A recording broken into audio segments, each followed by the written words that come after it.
railway volunteers.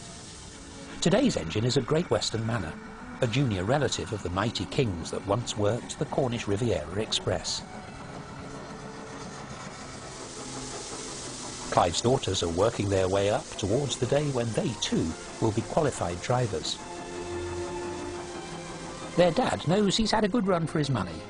Many of his old mates are gone, but perhaps he'll be welcomed as a qualified fireman even after he reaches the end of the line.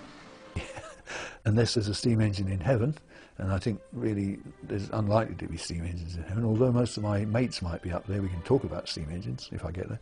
If I go the other way, I shall be an expert in firing the fires, and I'll probably be senior fireman in hell, you know, and that might be a good job, I don't know.